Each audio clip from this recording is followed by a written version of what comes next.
नमस्कार, दूरदर्शन खबरां 'ਚ ਆਪ ਸਭ ਦਾ ਸਵਾਗਤ। ਮੈਂ ਜਤਿੰਦਰ ਸਿੰਘ। ਪੇਸ਼ ਨੇ ਹੁਣ ਤੱਕ ਦੀਆਂ ਖਬਰਾਂ।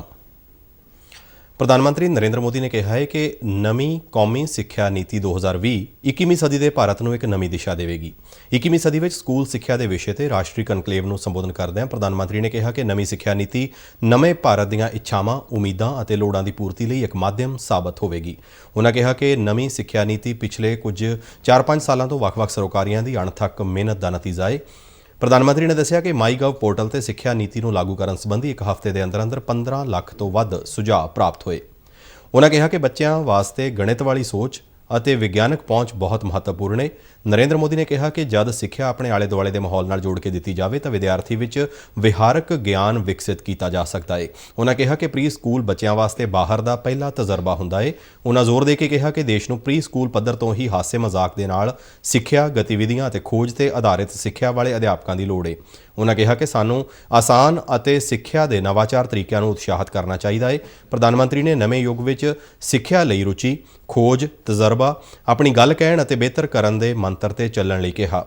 ਇਸ ਮੌਕੇ ਬੋਲਦਿਆਂ ਕੇਂਦਰੀ ਸਿੱਖਿਆ ਮੰਤਰੀ ਰਮੇਸ਼ ਪੋਖਰਿਆਲ ਨਿਸ਼ੰਕ ਨੇ ਕਿਹਾ ਕਿ ਨਵੀਂ ਸਿੱਖਿਆ ਨੀਤੀ ਵਿੱਚ ਵਿਗਿਆਨਕ ਸੋਚ ਨਾਲ ਵਿਦਿਆਰਥੀਆਂ ਦੇ ਸਰਬਪੱਖੀ ਵਿਕਾਸ ਤੇ ਜ਼ੋਰ ਦਿੱਤਾ ਗਿਆ ਹੈ।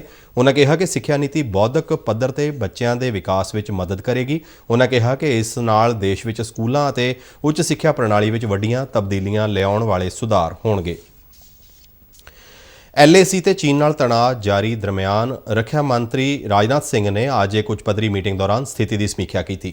ਇਸ ਮੀਟਿੰਗ ਵਿੱਚ ਕੌਮੀ ਸੁਰੱਖਿਆ ਸਲਾਹਕਾਰ Ajit Doval, chief of the defence staff general Bipin Rawat, ਤਿੰਨੋਂ ਸੈਨਾਵਾਂ ਦੇ ਮੁਖੀ ਅਤੇ ਰੱਖਿਆ ਮੰਤਰਾਲਾ ਦੇ ਸੀਨੀਅਰ ਅਧਿਕਾਰੀ ਵੀ ਮੌਜੂਦ ਸਨ। ਇਹ ਮੀਟਿੰਗ ਉਸ ਸਮੇਂ ਹੋਈ ਹੈ ਜਦ ਪੂਰਬੀ ਲੱਦਾਖ ਵਿੱਚ ਸਵੇਰੇ 11 ਵਜੇ ਚੀਨ ਅਤੇ ਭਾਰਤ ਵਿਚਾਲੇ ਬ੍ਰਿਗੇਡ ਕਮਾਂਡਰਾਂ ਦੇ ਪੱਧਰ ਤੇ ਗੱਲਬਾਤ ਚੱਲ ਰਹੀ ਹੈ। LAC ਤੇ ਰੇਜਾਂਗਲਾ ਨੇੜੇ ਚੀਨ ਵੱਲੋਂ ਕੀਤੀ ਗਈ ਭੜਕਾਊ ਕਾਰਵਾਈ ਤੋਂ ਬਾਅਦ ਦੋਵੇਂ ਦੇਸ਼ਾਂ ਦੀਆਂ ਫੌਜਾਂ ਵਿਚਾਲੇ ਅਜਿਹੀ ਗੱਲਬਾਤ ਸੋਮਵਾਰ ਅਤੇ ਮੰਗਲਵਾਰ ਨੂੰ ਛੱਡ ਕੇ ਰੋਜ਼ਾਨਾ ਆਧਾਰ ਤੇ ਹੋ ਰਹੀ ਹੈ।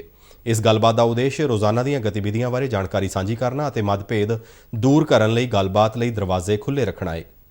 ਇਸ ਹਫ਼ਤੇ ਦੇ ਸ਼ੁਰੂ ਵਿੱਚ ਗਰਾਊਂਡ ਕਮਾਂਡਰਾਂ ਦੇ ਪੱਧਰ ਦੀ ਗੱਲਬਾਤ ਦੌਰਾਨ ਦੋਵੇਂ ਧਿਰਾਂ ਕੋਰ ਕਮਾਂਡਰ ਪੱਧਰੀ ਗੱਲਬਾਤ ਲਈ ਸਹਿਮਤ ਹੋਈਆਂ ਸਨ, ਪਰ ਇਸ ਵਾਸਤੇ ਅਜੇ ਸਮੇਂ ਅਤੇ ਤਰੀਕ ਦਾ ਫੈਸਲਾ ਕੀਤਾ ਜਾਣਾ ਹੈ।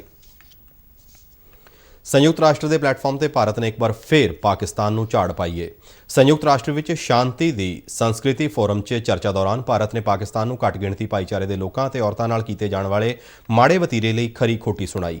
ਇਸ ਪਲੇਟਫਾਰਮ ਤੇ ਭਾਰਤ ਨੇ ਕਿਹਾ ਕਿ ਇੱਕ ਵਾਰ ਫਿਰ ਤੋਂ ਪਾਕਿਸਤਾਨ ਨੇ ਆਪਣੀਆਂ ਬੁਰੀਆਂ ਭਾਵਨਾਵਾਂ ਨੂੰ ਪ੍ਰਗਟਾਉਣ ਲਈ ਇਸ ਮੰਚ ਦੀ ਵਰਤੋਂ ਕਰਨ ਦਾ ਯਤਨ ਕੀਤਾ ਹੈ। ਉਹ ਵੀ ਅਜਿਹੇ ਸਮੇਂ 'ਚ ਜਦੋਂ ਪਾਕਿਸਤਾਨ ਆਪਣੇ ਦੇਸ਼ 'ਚ ਅਤੇ ਆਪਣੀਆਂ ਸਰਹੱਦਾਂ ਤੇ ਲਗਾਤਾਰ ਹਿੰਸਾ ਦੀ ਸੰਸਕ੍ਰਿਤੀ ਨੂੰ ਅਪਣਾ ਰਿਹਾ ਹੈ। ਮਨੁੱਖੀ ਅਧਿਕਾਰਾਂ ਬਾਰੇ ਪਾਕਿਸਤਾਨ ਦੇ ਤਰਸਯੋਗ ਰਿਕਾਰਡ ਅਤੇ ਧਰਮ ਦੇ ਆਧਾਰ ਤੇ ਘੱਟ ਗਿਣਤੀ ਭਾਈਚਾਰੇ ਦੇ ਲੋਕਾਂ ਲਈ ਪਾਕਿਸਤਾਨ ਦਾ ਵਤੀਰਾ ਕੌਮਾਂਤਰੀ ਭਾਈਚਾਰੇ ਲਈ ਇੱਕ ਚਿੰਤਾ ਦਾ ਵਿਸ਼ਾ ਹੋਣਾ ਚਾਹੀਦਾ ਹੈ। ਭਾਰਤ ਨੇ ਕਿਹਾ ਕਿ ਪਾਕਿਸਤਾਨ ਵੱਲੋਂ ਈਸ਼ ਨਿੰਦਾ ਕਾਨੂੰਨ ਦੀ ਵਰਤੋਂ ਹਮੇਸ਼ਾ ਧਾਰਮਿਕ ਘੱਟ ਗਿਣਤੀ ਭਾਈਚਾਰੇ ਦੇ ਖਿਲਾਫ ਕੀਤੀ ਜਾਂਦੀ ਹੈ।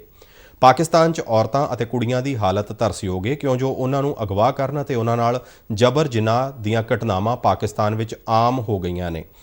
ਘੱਟ ਗਿਣਤੀ ਭਾਈਚਾਰੇ ਨਾਲ ਸੰਬੰਧਿਤ ਔਰਤਾਂ ਅਤੇ ਕੁੜੀਆਂ ਦੇ ਜਬਰੀ ਧਰਮ ਪਰਿਵਰਤਨ ਕਰਵਾ ਕੇ ਉਹਨਾਂ ਨਾਲ ਨਿਕਾਹ ਕਰਵਾਏ ਜਾ ਰਹੇ ਨੇ। ਮਹਾਮਾਰੀ ਦੌਰਾਨ ਇਸ ਵਿੱਚ ਹੋਰ ਵਾਧਾ ਹੋਇਆ ਹੈ। ਭਾਰਤੀ ਬੁਲਾਰੇ ਨੇ ਕਿਹਾ ਕਿ ਉਹਨਾਂ ਦੇ ਖਿਲਾਫ ਬੇਸਿਰ ਪੈਰ ਦੇ ਦੋਸ਼ ਲਗਾਉਣ ਤੋਂ ਪਹਿਲਾਂ ਪਾਕਿਸਤਾਨ ਨੂੰ ਆਪਣੇ ਸਿਸਟਮ ਅਤੇ ਰਿਕਾਰਡ ਤੇ ਝਾਤ ਮਾਰਨੀ ਚਾਹੀਦੀ ਹੈ। ਬੁਲਾਰੇ ਨੇ ਕਿਹਾ ਕਿ ਭਾਰਤ ਵਿੱਚ ਸੰਵਿਧਾਨ ਵੱਲੋਂ ਸਭਨਾਂ ਨੂੰ ਬਰਾਬਰੀ ਦੇ ਅਧਿਕਾਰ ਦਿੱਤੇ ਗਏ ਨੇ।